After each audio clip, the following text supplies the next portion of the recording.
নমস্কার বন্ধুরা, শীতকালে এমনি তো পিঠে ভালো লাগে, তার মধ্যে এবার শীতটা যেন আরও জাঁকিয়ে বসেছে। তাই পিঠা গরম খাওয়ার আমেজটা যেন আরও বাড়িয়ে তুলেছে। তাই আমি দু রকমের পুর ও দু রকমের গোলা দিয়ে তৈরি করে ফেলেছি দু রকমের পাটিসাপটা। তো চলুন আমি আমার রেসিপিটি শুরু করছি।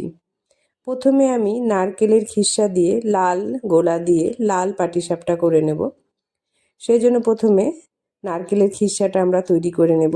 প্রথমে কড়াইতে দিয়ে দিব নারকেল কোড়া, তারপর দিয়ে দিব অল্প পরিমাণে দুধ। ভালো করে দুধ ও নারকেলটাকে নাড়িয়ে নিয়ে তারপর আমি এখানে দিয়ে দিব খেজুর গুড়।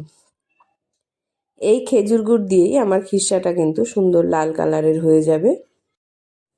গুড়টা দেওয়া হলে নারকেল এবং গুড় পাক আনিয়ে আমাদের এই খিসাটা তৈরি করে নিতে হবে। তো আমি গ্যাসের ফ্লেমটা মিডিয়াম রেখে যতক্ষণ না গুড় এবং নারকেলে পাক আসছে ততক্ষণ পর্যন্ত কিন্তু নাড়িয়ে যেতে হবে।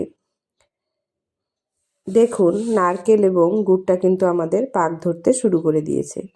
এবার আর অল্প একটু নেড়ে চেড়ে নিলেই আমাদের খিসাটা কিন্তু একদম পিঠার জন্য তৈরি হয়ে যাবে।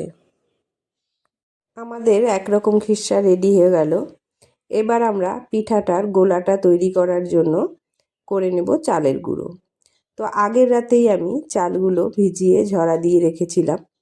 এবার দেখুন সেই চালটা শুধু মিক্সিতে ঘুরিয়ে নিলেই কিন্তু আমাদের খুব সুন্দর গুঁড়া হয়ে যাবে। বাজারের কেনা চালের গুঁড়ো দিয়ে আপনি পিঠে করে কিন্তু অতটা আরাম পাবেন না, নিজে হাতে ঘরে গুঁড়ো করে পিঠে করে যতটা আরাম হয়। বাড়ির গুঁড়োতে পিঠা স্বাদও বাড়ে এবং দেখতেও কালারফুলও হয়। তাই আমি বাড়িতে গুঁড়া করেই পিঠা করার চেষ্টা করি। আর মিক্সিতে আমরা করে নিলে আমাদের কিন্তু অতটা পরিশ্রমও হয় না, তাই অনায়াসেই আমরা ঘরেই গুঁড়োগুলো তৈরি করে নিতে পারি। তো চলুন বন্ধুরা, আমি এবার পাটিসাপটার লাল গোলাটা তৈরি করে নেব। সেই জন্য আমি এখানে শুধুমাত্র চালের গুঁড়োই ব্যবহার করব। সুজি কিংবা ময়দা কোনো কিছুই কিন্তু আমি এখানে ব্যবহার করিনি, শুধুমাত্র চালের গুঁড়ো দিয়েই আমি এই গোলাটা তৈরি করব। এতে আমি দিয়ে দিব খেজুর গুড়, কিছুটা দুধ ও জল। ব্যাস আমাদের এই দিয়েই কিন্তু গোলাটা তৈরি হয়ে যাবে। পাটিসাপটার গোলাটা কিন্তু আমরা একটু পাতলা করেই গুলিয়ে নিব, কেননা যত ভারী গোলা হবে তত ভেতরটা কাঁচা কাঁচা থাকবে এবং স্বাদ কম হবে। আর আপনি যত পাতলা ব্যাটার দিয়ে এই পাটিসাপটাটা করে নেবেন তত সুন্দর সফট হবে এবং বেশ সুন্দর একটি মচমচে ভাবও থাকবে। আমার লাল পাটিসাপটার গোলা কিন্তু একদম তৈরি হয়ে গেছে। দেখুন এটি কিন্তু আমি পাতলা করেই গুলে নিয়েছি। এটি এখন শুধু তাওয়ায় পড়ার অপেক্ষা। তো আমি চুলাতে একটি তাওয়া বসিয়ে একটু গরম করে নিয়ে একটি বেগুনের মাথা দিয়ে তাতে একটু তেল ব্রাশ করে নিয়ে তাতে এবার আমি যে গোলাটা তৈরি করেছি হাতার সাহায্যে সেই গোলাটা আমি তাওয়ায় দিয়ে দেব।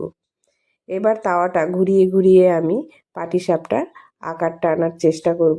যতটা আপনি ছড়িয়ে দিতে পারবেন তত ভালো পাতলা হবে এবং খেতে ততটাই ভালো লাগবে। এবার আমাদের তাওয়ায় গোলাটা একটু হয়ে আসবে যখন, তখন আমরা এতে দিয়ে দেব খিসাটা, নারকেলের যে খিসাটা আমরা তৈরি করে রেখেছিলাম সেই খিসাটা আমরা যে দিক থেকে দেব একটি খুন্তির সাহায্যে সেপাশ থেকেই কিন্তু আমরা এটিকে গোল গোল করে পেঁচিয়ে নেব। গোল গোল করে পেঁচিয়ে নিলেই কিন্তু আমাদের পাটিসাপটা একদম রেডি হয়ে যাবে।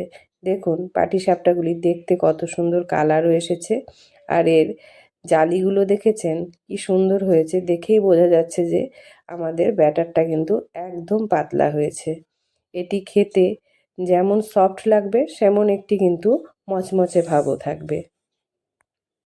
একইভাবে পরপর একে একে করে নামিয়ে নিলেই এখন কিন্তু আমাদের লাল পাটিসাপটা একদম রেডি। কত সহজেই আমাদের পাটিসাপটা কিন্তু তৈরি হয়ে গেল। এবার আমরা দ্বিতীয় পাটিসাপটাটা তৈরি করে নেব। এটি হবে একদম সাদা, তাই আমি এখানে আগে এর পুরটা করব দুধ দিয়ে ক্ষীর তৈরি করে। আমার বাড়িতে রোজ যে দুধ আসে আমি সেই দুধ থেকেই ক্ষীর তৈরি করে নেব। আমি এখানেও কিন্তু ক্ষীর তৈরি করতে না ময়দা না কর্নফ্লাওয়ার কোনো কিছুই ব্যবহার করব না, শুধু দুধটাকেই ঘন করে আমি এখানে সুন্দর করে ক্ষীরটাকে তৈরি করে নেব। দেখুন আমাদের ক্ষীরটা কিন্তু তৈরি হয়ে এসেছে। এটিকে আরেকটু জাল দিয়ে একটু ঠান্ডা করে নিলেই কিন্তু আমাদের ক্ষীরটা এরকম হয়ে যাবে। এবার আমরা সাদা পাটিসাপটার গোলাটা তৈরি করে নেব। এটা যেহেতু সাদা করব তাই আমরা এখানে গুড়ের ব্যবহারটা করব না, চিনি দিয়ে আমরা এখানে গোলাটা তৈরি করব। তো আমি এখানে দিয়ে দিচ্ছি শুধুমাত্র চালের গুঁড়োই, আর চিনি আর দুধ আর অল্প পরিমাণে জল। এখানেও আমি গোলাটাকে খুব মোটা করব না, পাতলা করেই করব। পাতলা করে আমার এখানে গুলিয়ে নিলেই কিন্তু সাদা পাটিসাপটার গোলাটাও তৈরি হয়ে যাবে। দেখুন আমার গোলাটা কতটা পাতলা করে আমি গুলিয়ে নিয়েছি। এটা কড়াইতে পড়ার সাথে সাথেই কিন্তু হয়ে যাবে, আপনাদের সময়ও খুব কমই লাগবে। একইভাবে আমরা একটি বেগুনের বোঁটার সাহায্যে কড়াইতে অল্প তেল ব্রাশ করে নেব। তারপর সাদা পাটিসাপটার ব্যাটারটা দিয়ে দেব।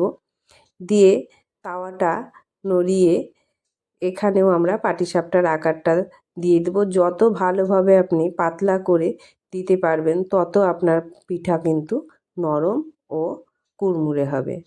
তো আমি যতটা পেরেছি ছড়িয়ে পাটিসাপটাটা করার চেষ্টা করেছি। এবার এতে দিয়ে দেব, একটু সাবধানে ফোল্ড করে নিলেই কিন্তু আমাদের সাদা পাটিসাপটাটাও একদম তৈরি হয়ে যাবে। একইভাবে পরপর বাকি পাটিসাপটাগুলিকেও আমি তৈরি করে নেব। তো বন্ধুরা দেখুন কত সহজেই আমার দু রকমের পাটিসাপটাই কিন্তু তৈরি হয়ে গেল, লাল এবং সাদা। আপনারাও এই শীতে এভাবে পাটিসাপটা তৈরি করে গরম গরম খান আর শীতের মজা উপভোগ করুন। এই শীতে ঘরের বাচ্চাগুলিকেও নানা ধরনের পিঠে তৈরি করে খাওয়াবেন। আমাদের আদি খাবারগুলো যেন ওরা বাইরের খাবার খেতে খেতে ভুলে না যায় বা হারিয়ে না ফেলে। ভিডিওটি ভালো লাগলে অবশ্যই লাইক ও সাবস্ক্রাইব করে দেবেন ও কমেন্ট করে অবশ্যই জানাবেন আপনাদের এই রেসিপিটি কীরকম লাগলো।